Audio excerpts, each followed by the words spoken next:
작년 10월쯤에 평택에 있는 한 빵 공장에서 20대 청년이 야간 작업을 하던 중에 소스 배합기에 끼어 숨지는 사건이 일어났습니다.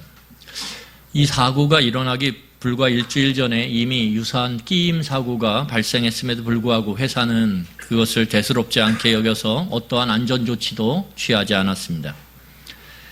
이것은 경제적 이익을 위해서 안전보다는 속도를 추구하는 그러한 사회, 그러한 회사로 인해서 소중한 청년 노동자, 여성 노동자예요. 여성 청년 노동자인데 생명을 무참히 빼앗긴 것입니다. 그런데 더 우리를 참담하게 만들었던 소식이 무엇이냐 하면 그 청년이 그 소스 배합기에 끼어서 죽은 그 사건이 벌어지고 나서 회사는 그 청년이 끼어서 죽은 그 기계를 흰 천으로 가리고 다른 노동자들에게는 계속해서 작업을 하게 했다라는 거예요. 여러분, 이것만큼 잔인한 게 없어요. 왜냐하면 천하보다 귀한 한 생명이 죽었으면 그 죽음에 대해서는 반드시 애도하는 그러한 시간들이 필요합니다. 그런데 이 잔혹한 회사는 그러한 최소한의 그 한 사람의 죽음을 애도하는 그러한 시간도 허용하지 않았다라는 거예요. 이것이 참 우리를 가슴 아프게 만들어요. 여러분, 그 청년이 남이 아니라 우리고 또한 우리의 가족일 수 있다라고 하는 가능성은 항상 열려 있어요. 그렇게 보면 너무 잔혹한 거죠. 너무 잔인한 거고.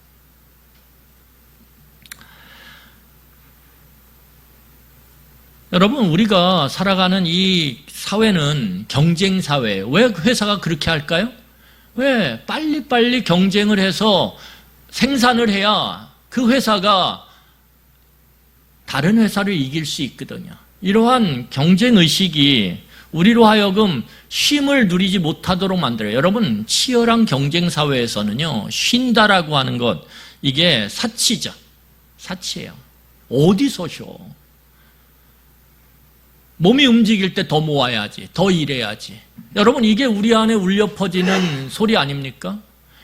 세상에서 이야기하는 소리 아닙니까? 여러분, 이러한 치열한 경쟁 사회에서 쉼이라는 것은, 휴식이라고 하는 것은 악이에요. 여러분, 그래서 여러분들이 자녀들이 쉬는 걸 눈뜨고 못 봐요. 왜?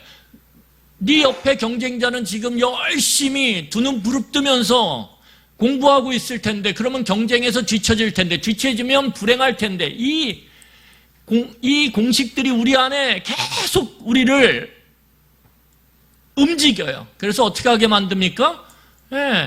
자녀들이 쉬면, 아이들이 휴식을 취하면 그것을 나쁜 것, 악이라고 바라보게 돼요. 색안경을 끼고. 그리고 우리들의 입에서는 그 아이에게 하지 말아야 될 아픈 말들을 쏟아내요. 그게 뭐라고?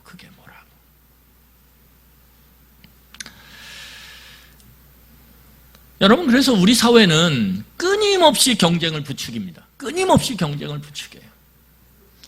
그리고 그 경쟁을 부추기는 그 속에 어떤 달콤한 말을 담아 넣냐 하면 경쟁에서 이겨야 행복해진다는 거예요. 경쟁에서 이겨서 좋은 학교를 가야, 좋은 회사를 가야, 좋은 배우자를 만나야 너가 행복해질 수 있다라고 하는 아주 말도 안 되는 이 거짓말을 끊임없이 공급해요. 끊임없이.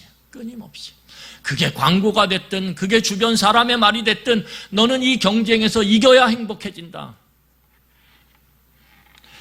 여러분, 이 청년이 꿈이 뭐였냐면 작은 자기 가게를 내는 거예요. 내가 작은 가게를 내서 그 가게에서 열심히 일하고 수고함으로 돈을 벌고 그것으로 가족을 부양하고 가족을 돌보고, 이게 그 청년의 꿈이었어요. 그래서 야간 작업을 한 거예요. 이 사건이 새벽 6시에 일어났거든요. 밤새 작업을 하고 그 야간에 이런 사건이 벌어진 거예요.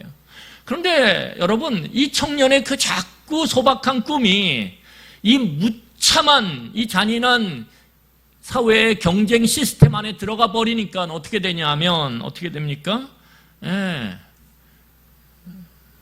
행복이 아니라 참혹한 불행으로, 고통으로, 아픔으로 그렇게 귀결되어진 거죠. 행복을 원했으나 이 행복을 원한 이 작은 그 꿈, 이 청년의 그 작은 꿈이 이 경쟁사회라고 하는 이 참혹한 잔인한 사회 속에 들어갔을 때 무참한 죽음과 그 가족들에게는 큰 슬픔으로 그렇게 남겨졌다라는 거예요. 여러분, 하나님께서 하나님의 백성을 만들기 위해서 하나님은 창조하셨을 뿐만 아니라 구원하셨어요. 이제 우리가 같이 살펴볼 텐데 하나님의 창조와 하나님의 구원은 무엇을 위해서냐면 하나님의 백성을 만들기 위해서요. 하나님의 백성을 만들기 위해서. 이 하나님의 백성의 특징은 무엇입니까? 구별됨이죠.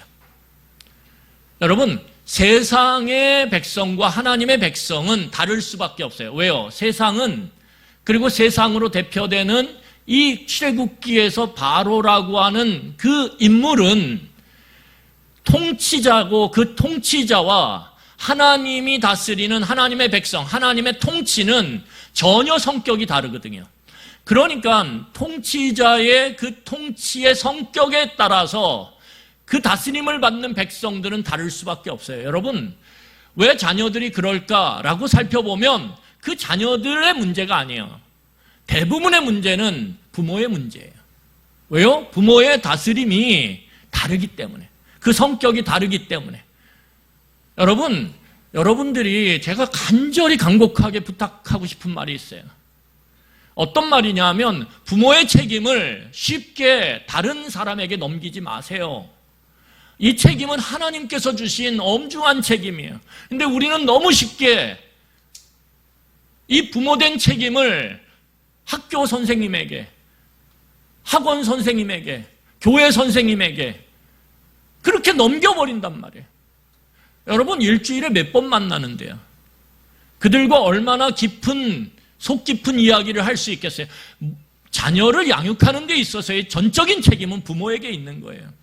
하나님이 그걸 부모에게 맡기신 거예요.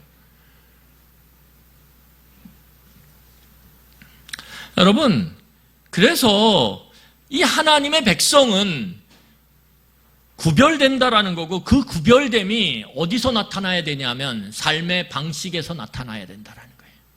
주일날 여기 나오는 거, 그것도 중요하죠. 그것도 구별됨이 하나예요. 다 그냥 아침에 늦게 일어나서 주일날 그냥 게으르게 그렇게 그냥 아침 시간을 보내는데, 그래도 하나님의 백성이라고 하는 사람들은 주일날 일찍 준비하고 나와서 하나님을 찬양하고 예배하면 다르죠. 하지만 더 근본적인 부분은 무엇이냐면 삶의 방식과 태도와 그 모습이 달라져야 된다는 거예요. 그 다름이 없이는 종교적인 다름, 종교적인 형식적인 다름으로 우리가 하나님의 백성이다라고 이야기할 수 없다라는 거예요. 성경이 이야기하는 것은. 여러분, 반드시 하나님의 통치와 다스림을 받는 우리들은 우리의 삶의 일상 가운데서 하나님의 백성의 그 삶의 방식들을 드러내야 되고 살아내야 되고, 그것은 다르다라는 거예요. 세상의 다스림을 받는, 바로의 다스림을 받는 사람들과는 다르다라는 거예요. 그리고 그 다름을 하나님께서 만들어가기 위해서 하나님은 우리를 훈련시키세요. 여러분, 그래서 이스라엘 백성에게 있어서 광야는 이꼬르 훈련이에요. 우리의 삶 가운데 무언가 광야 같은 삶이 찾아올 때 여러분 기억하셔야 돼요. 하나님이 나를 훈련하는 시간이구나.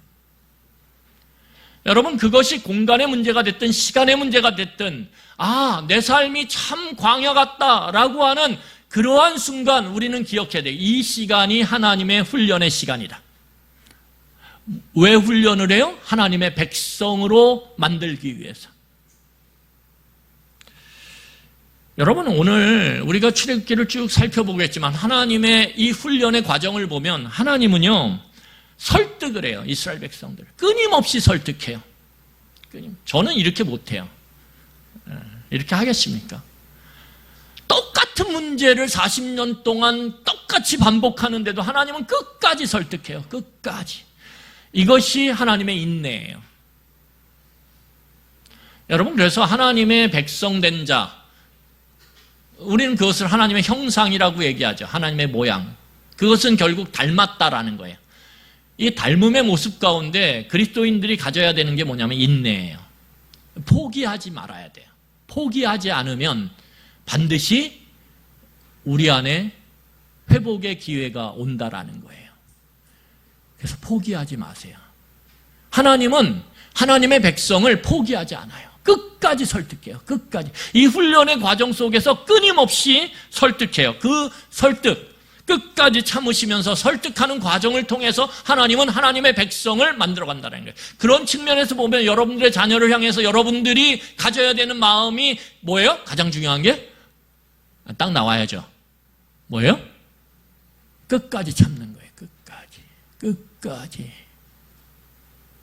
이 하나님의 참으심, 그리고 그 아이들을 설득하는 거예요. 끊임없이 설득하는 거예요. 그게 부모의 본이 됐든, 그것이 부모의 공급이 됐든, 때로는 훈계가 됐든, 다양한 방식과 방법을 통해서 하나님은 하나님의 백성을 설득하고 그들이 하나님의 백성으로서 살아갈 수 있도록 그렇게 하나님께서 끌고 가세요. 만들어 가세요. 여러분, 오늘 이스라엘 백성들이 신광야에서, 이 신광야에, 이름이 신광야인데, 신광야에서 먹는 문제에 관련된 훈련을 받아요. 왜 이렇게 훈련을 세게 받을까요? 먹는 문제가 인간에게 있어서 가장 중요한 문제 중에 하나거든요. 하나님 훈련시키신단 말이에요. 그리고 그 훈련의 과정을 통해서 하나님이 이스라엘 백성들에게 가르치는 게 뭐냐 하면 하늘 양식의 거둠의 법칙에 대해서 오늘 가르치고 계시는 거예요. 하늘 양식의 거둠의 법칙. 여러분, 오늘 그 하늘 양식의 거둠의 법칙을 하나님께서 이스라엘 백성들에게 가르치고 이스라엘 백성이 배우면서 뭘 배우냐면 오늘은 쉼에 대해서 배우고 있다는 거예요. 특별히 이 경쟁 사회 가운데 아까 말씀드렸듯이 쉼이 사치고 악으로 취급받는 이 세상 속에서 하나님은 우리에게 경종을 울리고 계세요. 하나님의 백성답다라고 하는 것, 그것이 무엇인지 오늘 쉼을 통해서 우리에게 말씀하고 계십니다. 우리 같이 한번 말씀을 살펴보도록 하겠습니다. 여러분, 이스라엘 백성들이 애굽에서 경험한 삶은 뭐냐면 노예 생활이에요. 노예 생활은 쉽게 말하면 누군가가 나를 기계처럼 취급하는 거예요. 내 스케줄, 내 계획, 내 시간표는 없어요. 타인에 의해서 내 모든 삶이 조종되어지고 그렇게 계획되어져서 그렇게 수동적으로 내가 움직일 수밖에 없는 상황. 이게 기계죠. 기계 취급받는 것이 이스라엘 백성이 애굽에서 경험했던 삶의 전부입니다. 여러분, 그렇기 때문에 이스라엘 백성들에게 쉼은 개념이 없어요. 쉰다. 내가 원할 때 쉰다. 내가 쉬면서 내가 안식을 누린다. 이런 거는 그들에게 아주 먼 개념, 어쩌면 맛보지 못한 음식처럼 그들 안에는 너무너무 낯선 거죠. 낯선 것.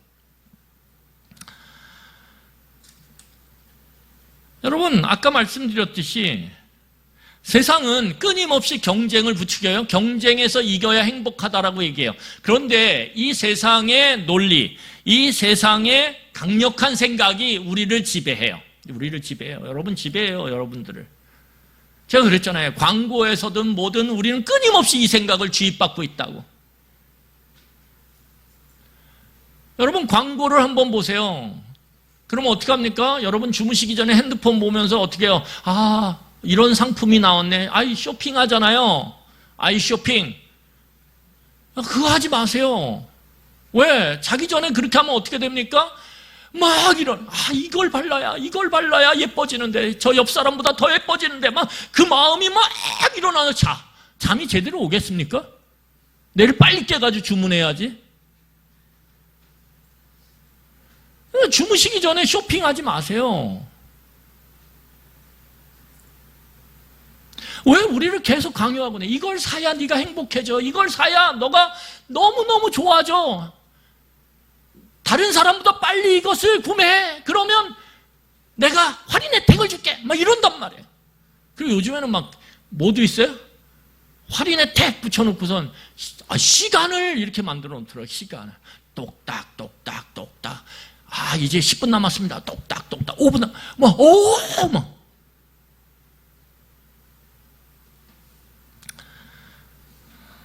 저는 쇼핑을 못해요. 제 이름으로 된 카드가 없어요. 그래서 아내의 허락을 받아요. 아니면 부탁을 해야 돼요. 여보, 이거 좀 사줘. 그런데 그렇게 부탁을 하면 아내가 반드시 검열을 해요.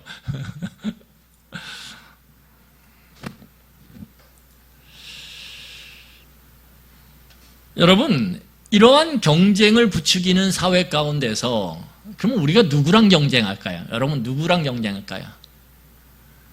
여러분들이 저 미국에 있는 한 번도 본 적이 없는 사람과 경쟁할까요?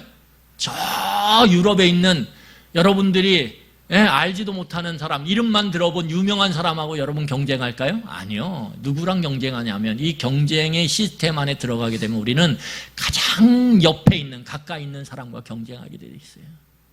때로는요, 자기 아내랑 자기 남편이랑 경쟁해요. 자기 자식이랑도 경쟁해요. 자기 형제들이랑 경쟁해요. 놀랍지 않습니까? 아니, 자기 형제인데, 친인척인데, 그 친인척들하고 경쟁해. 계속 친인척보다 내가 더 나아야 되는데, 친인척보다 내 자식이 더 나아야 되는데, 그 가까이 있는 사람하고 경쟁하면 경쟁할수록, 여러분, 어때요? 전투력이 막 상승해요, 전투력이. 야, 너 봤지? 네 이모 아들 봤지? 요번에 성적 어떻게 나왔는지 봤지? 막 전투력이. 야, 너 저기 하버드에 뭐 마이클이라고 있대. 봤냐? 걔 아무것도 느껴지지 않아요. 그렇지 않습니까? 그런데 너 옆에 작은 아빠 그 아들 이러면 막, 그렇죠? 안 그랬어요?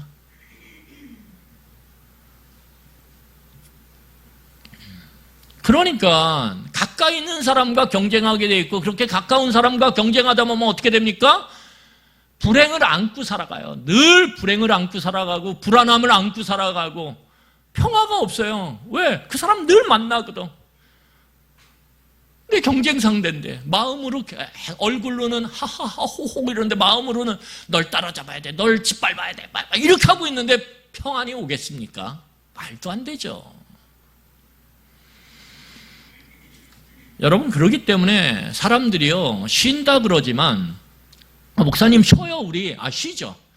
그런데 사람들을 잘 살펴보면 이런 경쟁 사회 속에 빠져든 우리들은요, 몸과 생각이 따로 놀아요. 몸은 쉬는데 생각은 계속 움직이고 있어요. 계속. 몸이 쉬면서도 내가 내일 뭐 해야 되지? 막 머리로 스케줄 짜고 내가 누구를 만나야 되지? 그 사람 만났을 때 무슨 말을 해야 되지? 머리로는 계속 어떻게 하고 있어요? 일하고 있어요. 그래서 우리 안에 그 경쟁이 일상화된 세상 속에 살아가는 우리에게요, 찾아오는 병이 있어요. 그게 뭐냐 하면 피곤함이에요. 그냥 이유 없이 피곤해. 여러분 어때요? 피곤해. 이러지 않으세요? 그냥 입만 벌리면 피곤해. 피곤해. 그러면 옆에서 아내가 그러죠. 뭘 했다고 피곤해? 제 얘기 아닙니다. 나는 집에서 밥하고 빨래하고 청소하고 애들 돌보고 다 했는데 지금도 마무리 10시, 밤 10시에 마무리하고 있는데 뭘 했다고? 회사 갔다 온 것밖에 없잖아. 이러면 또 마음이 확 상해가지고 어떻게 해요? 또 다투죠. 그러니까 이 경쟁사회 안에서는 피곤함이 일상이에요. 또 하나는 무엇이냐면 무력해져요. 그 피곤함과 함께 찾아오는 게 무력함이거든요. 내가 힘들다. 이 경쟁사회에서 참 지친다. 그러면서 이 무력감, 우리는 그걸 번아웃이라고 그래요. 소진된다. 힘도 소진되고 내 에너지도 소진되고, 그러면서 어떻게 되냐 하면 뭘로 빠져들어요? 중독으로 빠져드는 거예요. 중독으로. 왜요? 중독은 뭐요? 의식하지 않아도 그냥 자동이거든요. 자동. 여러분 텔레비전이 됐든 핸드폰이 됐든 게임이 됐든 상관없어요. 그건 뭐예요? 그냥 자동이에요. 그냥 아무 차단이 딱 돼요. 그런 생각들하고 딱 일정하게 차단이 되면서 거기에만 몰입을 할 수 있어요. 그리고 습관적으로 해왔던 그 손놀림과 그 방식의 익숙함으로 그냥 하는 거예요. 그냥. 그 시간에는 다른 거 생각 안 해도 되거든요. 그런데 그 중독의 시간이 딱 끝나면 어떻게 됩니까? 또 찾아오죠.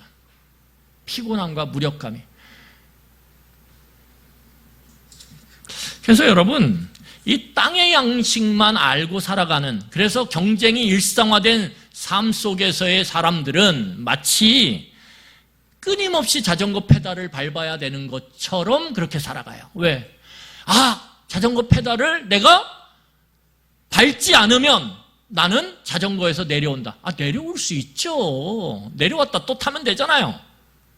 근데 그 생각이 없어요. 내려오면 안 돼. 여러분 오늘 놀랍게도 하나님은 이 애굽에서 해방된, 애굽에서 해방이란 말이 좀 그러면 그게 정확한데 구원받은 이 이스라엘 백성들에게 오늘 하늘의 양식의 거둠의 법칙을 가르쳐요. 오늘 한번 보도록 하겠습니다. 자, 22절과 23절이에요. 자, 22절과 23절 같이 읽겠습니다. 시작. 여섯째 날에는 각 사람이 갑절의 식물 곧 하나에 2오멜씩 거둔지라. 회중의 모든 지도자가 와서 모세에게 알림해 모세가 그들에게 이르되 여호와께서 이같이 말씀하셨느니라. 내일은 휴일이니 여호와께 거룩한 안식일이라. 너희가 구울 것은 굽고 삶을 것은 삶고 그 나머지는 다 너희를 위하여 아침까지 간수하라.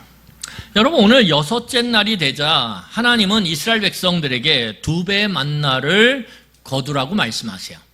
지금까지는 매일 하루치의 양식만 거두게 하셨거든요. 하루치의 양식 이상 거두면 어떻게 되냐면 다음날 다 썩어요. 냄새가 나요. 그래서 먹을 수가 없어요. 그러니까 일용할 양식에 대해서 하나님이 가르치셨단 말이에요. 그런데 여섯째 날에는 하나님이 뭐라고 말씀하시냐면 오늘 아침에 나가면 이제 하루치 일용할 양식뿐만 아니라 내일 것까지 이틀치를 거두어. 이렇게 오늘 말씀하셨어요. 여러분 왜냐하면 여섯째 날, 다음 날, 일곱째 날이 안식일이었거든요. 쉼의 날. 그렇기 때문에 이스라엘 백성들은 이 모세의 명령에 따라서 어떻게 합니까? 이 일곱째 날을 위한 만나를 여섯째 날에 거둬요. 그리고 그것을 간수해요. 여러분 그런데 놀랍게도 오늘 성경을 보니까 이전까지는 일용할 양식의 그 거둠의 법칙이 적용됐어요. 아까 말씀드렸듯이 일용할 양식 이상을 거두면 다음날 쓸모가 없어져요. 그러니까 이스라엘 백성들이 이제 훈련을 받아요. 어떻게 해요? 일용할 양식만 거둬야 되겠구나. 그렇게 훈련을 받아요. 그런데 여섯째 날에는 하나님께서 예외 규정을 적용하시면서 이틀치를 거두게 하세요. 여러분 이틀치를 거둬라. 일용할 양식의 법칙이 지금까지 적용됐는데 그것이 적용되지 않는다라고 하는 예외 규정을 둔다라는 건 뭐예요? 거기에 특별한 가르침의 내용이 있다라는 거예요. 여러분 예외 규정은 특별한 뭔가가 있다라는 거예요. 하나님이 특별히 뭔가를 가르치기 원하신다라는 거예요. 자, 그러면 그 내용이 뭔지 한번 보도록 하겠습니다. 24절과 25절이에요. 자, 24절, 25절 같이 읽겠습니다. 그들이 모세의 명령대로 아침까지 간수하였으나 냄새도 나지 아니하고 벌레도 생기지 아니한지라. 모세가 이르되 오늘은 그것을 먹으라. 오늘은 여호와의 안식일인즉 오늘은 너희가 들에서 그것을 얻지 못하리라. 여러분 오늘 이게 놀라운 방식이란 말이에요. 말씀이란 말이에요. 왜냐하면 전혀 다른 삶의 방식을 하나님께서 이스라엘 백성들에게 지금 광야에서 가르치고 있는 거예요. 그게 무엇입니까? 아까 말씀드렸듯이 땅의 양식의 거둠의 법칙은요, 어떻게 해야 되냐면 매일매일 쉬지 않고 일해야 돼요. 그래서 그것을 어떻게 하냐면 최대한 축적해야 돼요. 하루치요? 아니요. 이틀치? 아니요. 열흘치? 아니. 한 달치? 아니. 20일치? 아니. 1년치? 누가 더 많이 축적하느냐에 따라서 이 땅의 거둠의 법칙은 그 사람을 행복하게 해줄 수 있다라고 그렇게 설득해요. 네가 더 많이 모아놓으면, 더 많이 축적해놓으면 네 삶은 안정되고 행복하고 평안할 거야. 이걸 계속 강조하거든요. 그래서 여러분, 세상을 보세요. 끊임없이 우리에게 축적을 어떻게 잘할 수 있는지 그 방식과 방법들이 다양하게 우리에게 전해지고 있어요. 이렇게 축적해야 됩니다. 저렇게 축적해야 됩니다. 그렇게 축적해야 당신의 삶이 평안하고 어떤 위험이 와도 안정스럽게 여러분들의 삶을 끝까지 이루어갈 수 있습니다. 이렇게 설득한단 말이에요, 우리를. 거기에 홀딱 넘어가면 어떻게 됩니까? 어떻게든 축적해야 돼요. 내가 좀 불법을 저질러도, 내가 좀 인색하고 누군가 다른 사람, 약자를 짓밟아도 나의 삶의 안정감을 위해서, 평안을 위해서 축적하고 그것을 모으는 것이 악이 아니라 선으로 그렇게 내 스스로 인정하게 된다는 거예요. 이 정도는 내 자식을 위해서 나는 더한 것도 할 수 있어. 그러면서 우리는 우리의 마음을 밖을 향하는 게 아니라 끊임없이 우리 중심으로, 자아 중심으로 계속적으로 나. 이런 또 노래를 갑자기 나 그러면 또 생각이 나는 노래가 있어요. 큰일 났어요. 나. 그래서 자아가 커지는 거예요. 뭐 교회를 다니든 안 다니든 상관없어요. 그런 세상의 삶의 방식을 바꾸지 않는 한 우리는 끊임없이 자아가 커져요. 끊임없이 자아가 커져요. 그래서 예수 믿는데 왜 저렇게 살아? 예수 믿는데 왜 저렇게 자기만 알아? 그 자아가 커진 거예요. 삶의 방식을 바꾸지 않으니까. 땅의 거둠의 법칙에 너무 충실하니까 바꾸겠습니까? 주일날 한번 예배 드리러 나왔다 그래서 어림도 없죠.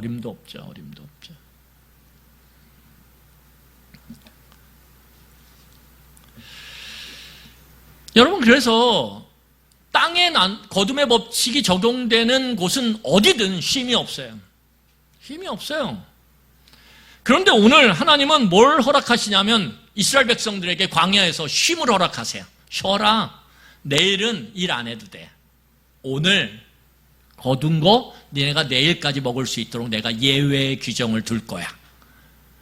왜요? 하나님이 이스라엘 백성들에게 쉼을 주기 위해서, 안식을 주기 위해서. 이거는 이스라엘 백성들이 어떻게 해요?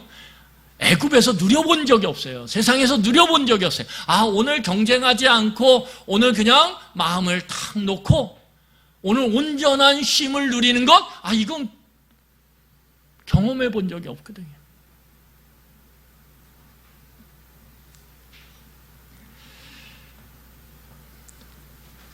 여러분, 오늘 이스라엘 백성들이 이 하나님의 말씀에 따라 여섯째 날 이틀치를 거뒀을 때 그들이 7일째 지금까지 한 번도 누려보지 못한 그 쉼, 몸과 마음이 온전히 쉬는 쉼, 그 쉼을 누리게 된다라는 거예요.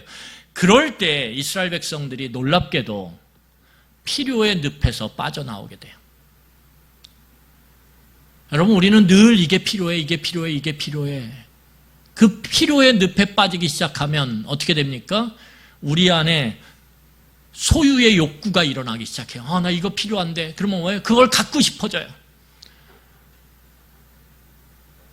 이게 필요한데. 그러니까 광고하는 거예요. 계속.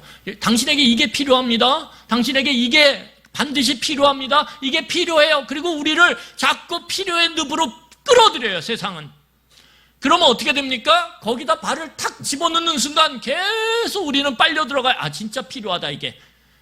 갑자기 안 필요했는데, 봐요? 광고를. 그리고 우리에게 강요를 해요. 필요해. 그러면 필요한가? 필요할 것 같은데? 필요해. 반드시 이게 없으면 죽어! 이렇게 되는 거예요. 그래서 어떻게 합니까? 소유의 욕구가 일어나죠, 막. 이걸 사야 돼. 어떻게든 사야 돼. 남편은 막 해서도 사야 돼. 그러면 거기에 노예가 되는 거예요. 소유의 노예.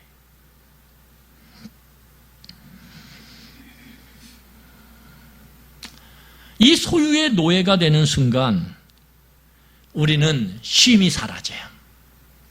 몸은 쉬고 있는데 아까 말씀드렸잖아요. 끊임없이 우리 안에 돌고 있는 생각은 뭐예요? 그걸 소유해야 돼. 어떻게든 그거 가져야 돼. 그걸 갖기 위해서, 더 싸게 갖기 위해서 어디로 가야 되지? 어디서 사야 되지? 끊임없이 우리는 그걸 탐색하고 있어요. 찾고 있고.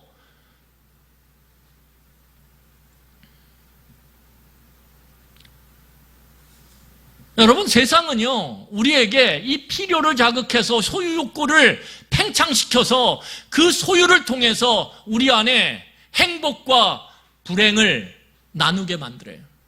내가 이거 소유하면 행복해. 이거 소유하지 않으면 불행해. 우리를 그렇게 만든단 말이에요. 자꾸 소유 유무에 따라서 네가 행복하다, 네가 불행하다를 계속 나눈단 말이에요.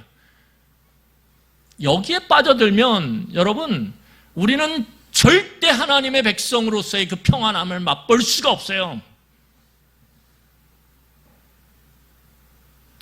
여러분, 하나님의 백성이 광야를 통해서 경험해야 되는 것은 무엇입니까? 쉬어도 평안하네. 쉬어도 평안하네. 쉬는데 내게 있는 것들이 먹고 내 조금 먹었어. 그래서 하루치의 일용할 양식은 남았어. 남았는데 어떻게 할까요, 그걸? 어차피 내일 되면 없어지는 거니까 어떻게 해요? 나눠야지. 나누는데 행복해. 평안해. 이거를 경험하는 게 중요하다는 거예요. 여러분, 길게 시간을 늘려보세요. 오늘 이스라엘 백성들이 7째 날 이제 먹어요. 그런데 소화가 잘 안 돼서 남았어. 남았으면 내일 어떻게 되는 거예요, 그거? 어차피 남은 거. 대답 좀 하세요. 또 냄새나서 못 먹게 되는 거죠. 그러면 어떤 마음이 드는 거예요? 그래, 내일 또 하나님이 일용할 양식 주실 테니까 오늘 이거 내게 남은 거 어떻게 할까요? 식욕이 막 돋아가지고 어떻게 해요? 조금 거둔 게 모자라서 좀 뭔가 힘들어하는 사람 나눌 수 있죠. 나눌 수 있죠. 여러분, 이걸 길게 놓고 보면 어차피 이 땅을 살아가면서 내가 갖고 갈 거 아닌데, 하나님 앞에 설 때 이것들을 갖고 쓸 거 아닌데, 여러분, 그 생각을 하게 되면 어떻게 됩니까? 나누게 되는 거예요. 나누게 되는 거예요. 길게 시간을 늘려보면 어차피 내가 생명이 다하면, 어차피 내일이 오면 그 내일이 시간적 내일일지 아니면 내 생명이 끝나는 내일일지 상관없어요. 그것이 우리 안에 탁 들어오면 우리는 오늘 내게 있는 것들을 함께 나눌 수 있고, 그 나눔에도 불구하고 어때요? 평안하단 말이에요. 평안하단 말이에요. 여러분, 이걸 맛봐야 돼요. 이걸 맛보는 게 중요해요. 이게 얼마나 중요한 거냐면, 내가 쉬어도 살 수 있구나. 내가 나눠도 살 수 있구나. 이 마음을 우리가 경험하는 게 하나님을 경험하는 거예요. 이게 진짜 믿음이에요, 이게.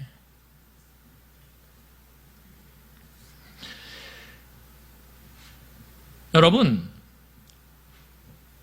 소유 욕망은 우리로 하여금 소유의 그 노예가 되도록 만들고, 그 소유의 노예가 됐을 때 우리에게는 쉼이 없는 인생이 만들어져요. 이거는 하나님이 우리에게 원하는 삶이 아니에요. 하나님의 백성이 살아가야 될 삶이 아니라는 거예요. 오늘 성경 창세기 2장 1절부터 3절까지 읽도록 하겠습니다. 함께 보겠습니다. 같이 읽겠습니다. 천지와 만물이 다 이루어지니라. 하나님이 그가 하시던 일을 7째 날에 마치시니 그가 하시던 모든 일을 그치고 7째 날에 안식하시니라.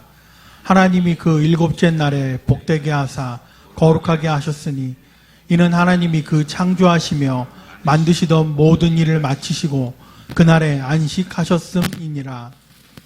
여러분, 오늘 성경을 보면 이게 하나님이 만드신 창조의 원리죠. 하나님은 우리로 하여금 열심히 일하고 뭐하게 해요? 안식하게, 쉬도록. 이게 만든 하나님의 원리란 말이에요. 여기에 맞춰 살아갈 때 우리에게 무엇이 주어지냐면 평안이 주어지는 거예요. 지복, 행복이 이루어지는 거예요. 그런데 오늘 창세기 3장 17절로 19절을 보세요. 거기 제가 읽겠습니다. 아담에게 이르시되 내가 내 아내의 말을 듣고 내가 내게 먹지 말라 한 나무 열매를 먹은즉 땅은 너로 말미암아 저주를 받고 너는 내 평생에 수고하여야 그 소산을 먹으리라. 땅이 내게 가시덤불과 엉겅퀴를 낼 것이라. 내가 먹을 것은 밭의 채소인즉 내가 흙으로 돌아갈 때까지 얼굴에 땀을 흘려야 먹을 것을 먹으리니 내가 그것에서 취함을 입었습니다. 너는 흙이니 흙으로 돌아갈 것이니라 하시니라. 오늘 성경을 보면 죄로 인해서 이 창조 질서가 망가졌죠. 그래서 어떻게 합니까? 인간은 끊임없이 일해야 돼요. 하기 싫은 대로 일해야 돼요. 먹고 살기 위해서 죽어라고 일을 해야 돼요. 그러한 쉼이 없는 삶의 방식, 땅의 양식의 거둠의 법칙이 오늘 이 죄로 인해서 망가진 세상 가운데 적용되기 시작했다라는 거예요. 그러면서 사람들은 뭐예요? 쉼을 잊어버리는 거예요. 창조의 질서를 잊어버리는 거예요. 그리고 어떻게 합니까? 이 죄로 인해서 망가진 이 세상의 땅의 거둠의 법칙에 적응하고 거기에 몰입해서 살아가는 거죠.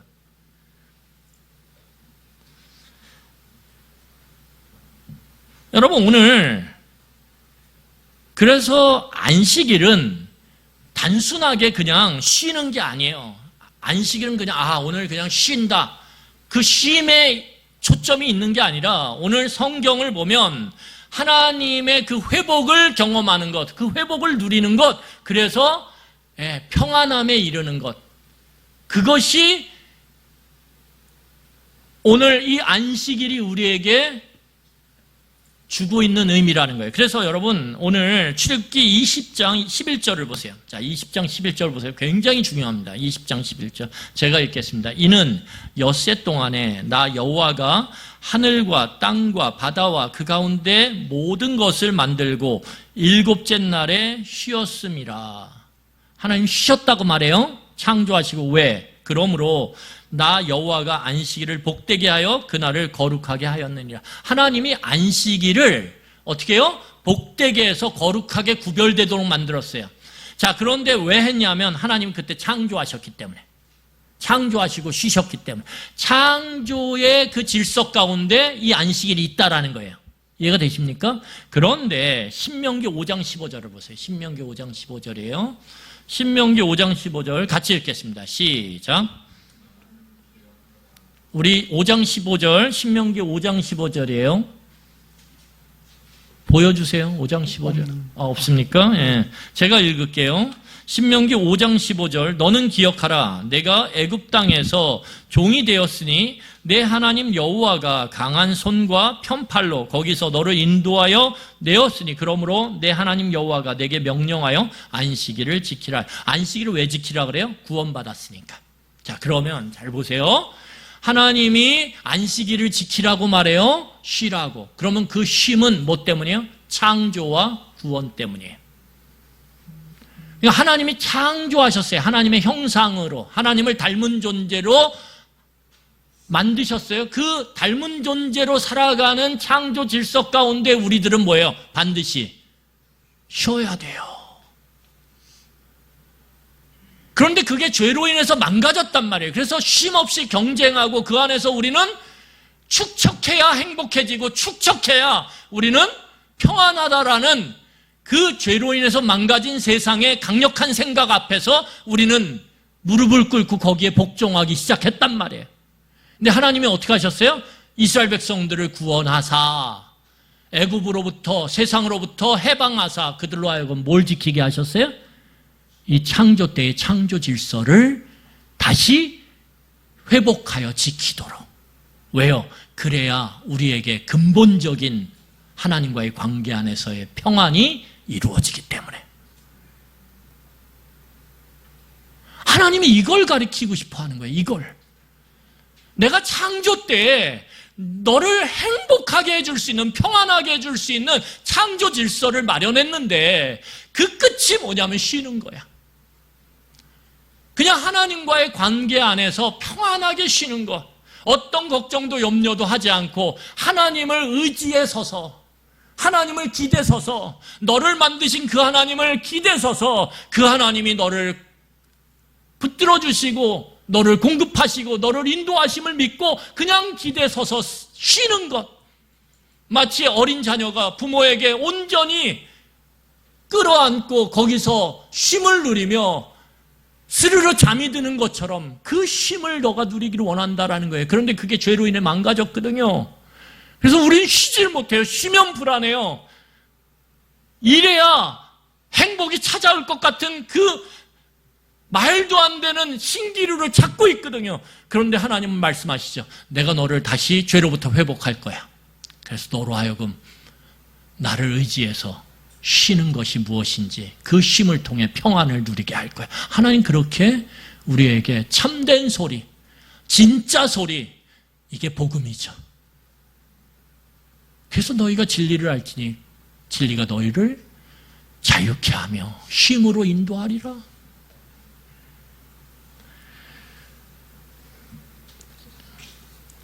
여러분, 우리는 여기서 회복돼야 돼요. 지금의 우리의 삶의 방식 속에서. 여러분, 제가 참 인상 깊은 그 이야기를 들은 적이 있어요. 어떤 개그맨인데 사업을 하다가 한 4번인가 5번 사업을 망했어요. 그래서 빚이 한 7억이 생겼대요. 7억이.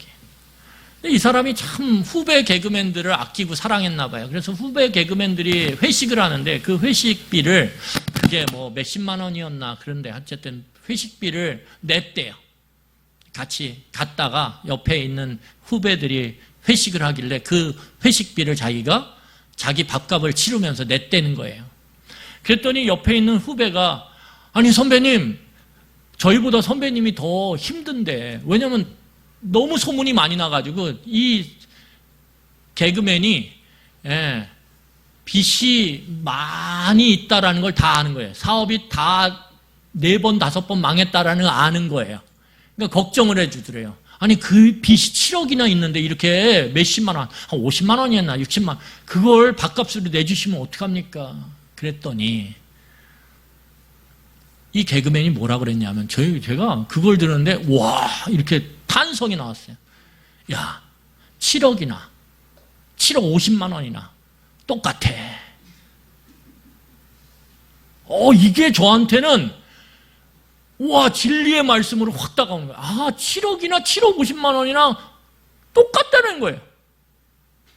그러니까 내 후배를 위해서 내가 기꺼이 사랑을 베풀고 싶을 때 베풀다라는 거예요. 제가 나눈다라는 거예요. 여러분, 우리가 하나님의 백성으로 살면서요, 우리의 행복은 움켜쥐는 데 있잖아요. 아무리 움켜잡아 보세요. 그것이 얼마나 헛된데요. 내가 예상치도 못한 일에 내가 지금까지 애써서 움켜잡았던 것들이 마치 내 손에 물이 빠져나가듯이 그렇게 빠져나갈 거래요. 정말 행복은요, 내가 하나님을 믿고 하나님은 사랑이심이라. 여러분 하나님이 사랑이신데 그 사랑의 하나님을 믿고 의지하며 살아가는 사람들에게 당연히 나타나야 되는 게 무엇입니까? 이웃을 향한 사랑이에요. 특별히 사회적 약자를 향한 사랑. 그 약자들을 사랑하기 위한 방식의 삶의 모습을 만들어가는 것, 그게 나눔이에요. 그게 섬김이고. 그런데 여러분 어떤 걸 그러면 경험하셔야 돼요? 내가 움켜잡지 않고 하나님의 공급하심을 믿고 내가 내게 있는 것 중에 일부를 나누었는데 7억이나 7억 50이나 내게 있는 것 나누었는데 여러분 7억 있어요? 그러면 거기서 50만 원 떼든 거꾸로 말하면 무슨 상관이에요? 빚이 있는 게 아니라 7억을 갖고 있어. 거기서 내가 누군가가 도움이 필요해서 50을 뗀들 거기서 그게 무슨 차이가 있겠어요? 여러분 그렇게 생각하면 내가 하나님의 공급하심을 믿고 내 안에서 필요한 것들이 있는 사람들을 향해 나누는 것, 그럼에도 내가 사네. 내가 이렇게 하나님이 나를 다시 살게 하시네? 이걸 경험하는 것이 하나님의 백성으로서 오늘 이 땅을 살아가면서 우리가 경험하고 마주해야 될 삶이라는 거예요. 그래야 진짜 하나님을 우리가 믿고 신뢰하며 살 수 있어요. 하나님과 하나님을 믿는 삶과 하나님을 믿지 않는 삶이 마치 분리되어서 교회 안에서는 하나님을 잘 믿는 것 같지만 세상으로 나아가면, 가정으로 나아가면, 자신 문제 앞에 서면, 회사 문제 앞에 서면 하나님을 믿는 것 같지 않아 보이는 삶, 그런 삶을 사는 이중적 삶, 이원론적 삶과 우리는 결별할 수 있어요.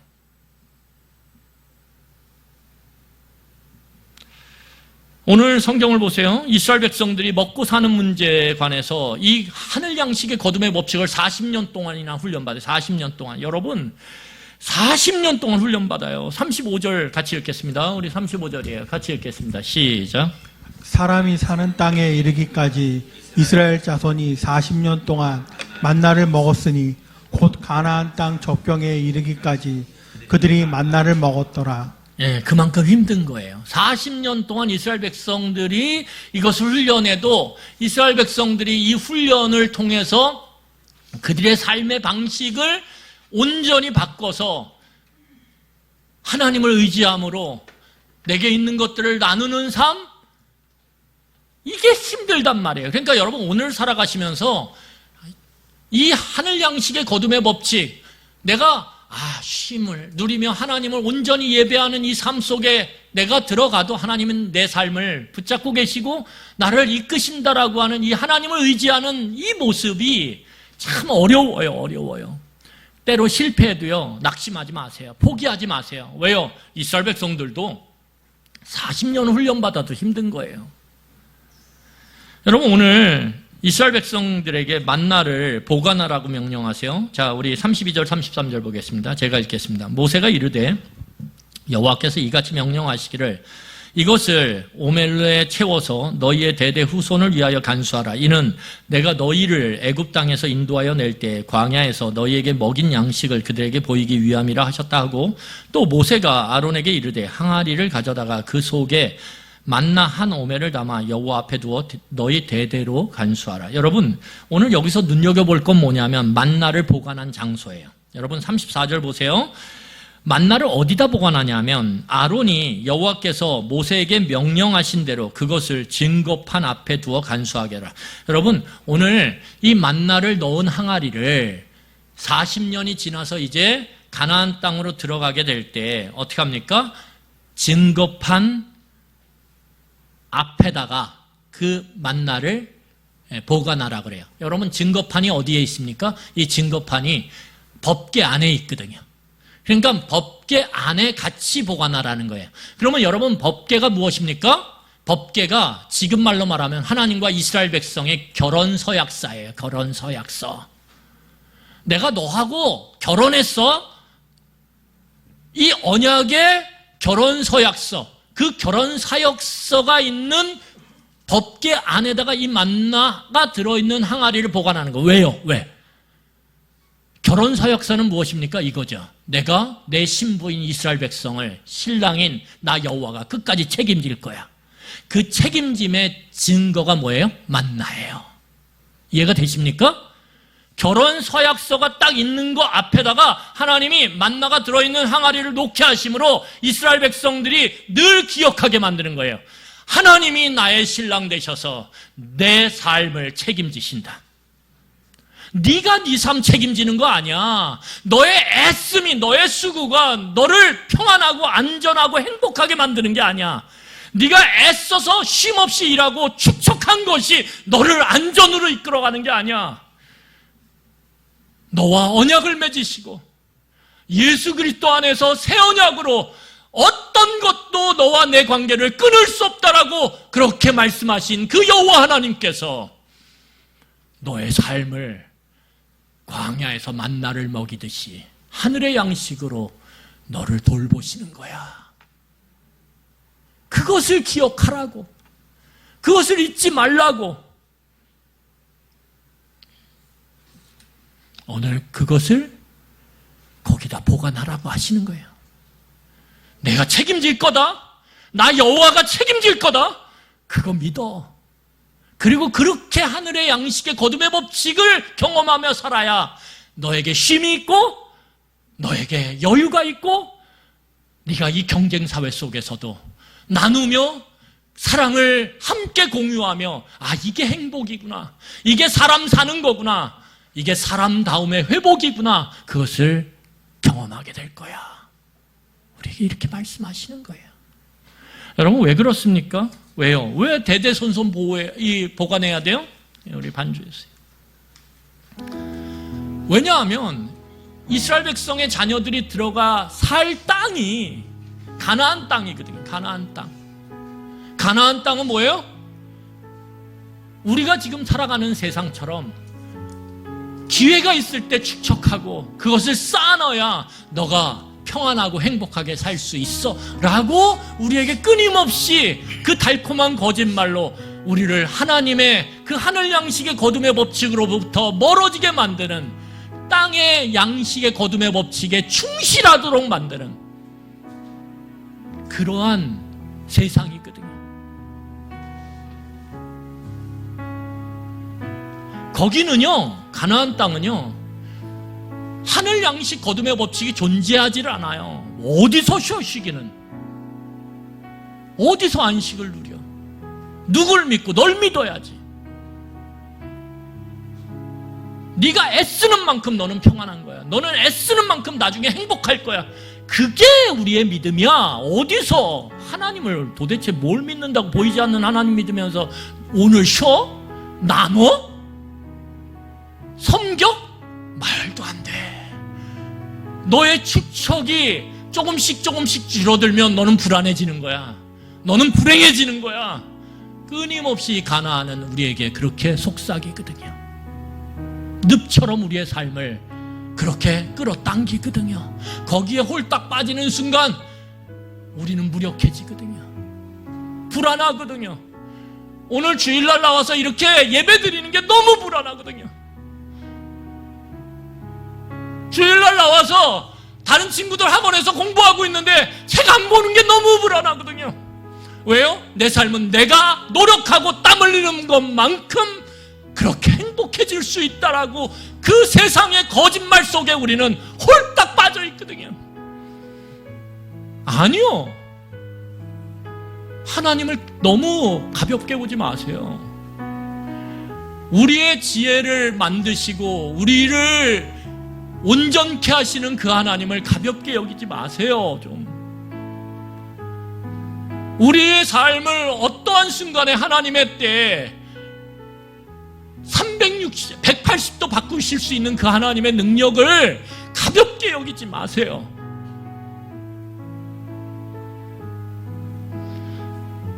여러분, 이스라엘 백성이 가나안에 들어가서 하늘 양식의 법칙에 살지 않잖아요? 그리고 그 가나안 땅에서 너무 유행하고 있고 당연한 듯이 받아들이는 땅의 양식의 거둠의 법칙에 따라 살아가게 되면 이스라엘 백성은 광야와는 비교되지 않는 그 가나안 땅의 풍요로움 속에서도 여전히 결핍을 느낄 거예요. 여전히 결핍을 느껴요. 난 뭐가 필요해? 난 뭐가 필요해? 끊임없이 필요하며 소유의 욕구가 폭발을 할 거예요. 그래서 늘 불행한 거예요. 광야하고는 비교도 안 되는 그 가나안 땅의 풍요로움 속에서도 결핍을 느끼고 가난함을 느끼고 거기서 불행을 느끼고 거기서 감사보단 불평이 넘치는 거예요. 여러분, 그 가나안 땅은 샬롬의 땅이에요. 하나님이 평화 가운데 이스라엘 백성들에게 거하도록 주신 땅. 근데 그 평화 샬롬의 땅에서 끊임없이 땅의 거둠의 법칙에 충실함으로 끊임없이 나랑 가장 가까운 사람과 경쟁해요. 그 사람을 시기해요. 질투해요. 그 사람을 짓밟고 서야 행복이 느껴져요. 이 잔인한 행복. 그러니 여러분, 우리의 삶이 근본적으로 불행해서 빠져나올 수가 없는 거예요. 여러분, 이 광야에서 하늘의 양식의 거둠의 법칙을 배우지 않고 이 가나안 땅에 들어가서 땅의 양식의 거둠의 법칙에 우리의 몸을 맡겨버리면 우리는 끊임없이 불안과 염려 가운데 찌들어 살 수밖에 없어요. 하나님께서 공급해 주시는 일용할 양식이 너무 큼에도 불구하고 계속 불안해. 미래. 우리가 미래를 어떻게 준비해요? 한치 앞도 모르는데. 그런데 끊임없이 미래에 대한 불안감, 염려에 찌들어가지고 행복을 찾아볼 수가 없어요. 결국 이스라엘 백성들은 하나님이 계신 그 땅에 살지만 하나님이 없는 삶을 살아가게 되는 거예요. 불행하지 않습니까? 여러분, 오늘 우리가 열심히 인생의 광야 가운데 있다면 배우셔야 돼요. 훈련의 시간이구나. 내가 온전히 하나님을 신뢰하며 내가 쉼을 누려도 하나님께서 나를 살게 하시는구나. 내가 나누어도, 누군가를 섬겨도, 누군가를 사랑해도 하나님은 나를 죽지 않고 살게 하시는구나. 그것을 경험할 때, 나한테 7억 있으면 7억 중에 100을 띄워서 누군가를 섬길 때, 그럼에도 불구하고 살 수 있네? 당연히 살 수 있죠. 그럼에도 불구하고 이전에 축척하면서 앙달복달 못할 때 느꼈던 그 불안감이 아닌 오히려 내 것을 떼어주고 나눌 때 행복하네? 정말 충만하네? 오히려 하나님의 돌보심에 대한 기대가 생기네? 소망이 생기네? 이 삶을 배우라는 거예요.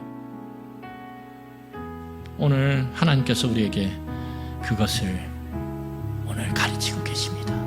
여러분, 이 시간에 우리 같이 찬양하며 말씀을 기억하며 기도하겠습니다. 날마다 숨쉬는 순간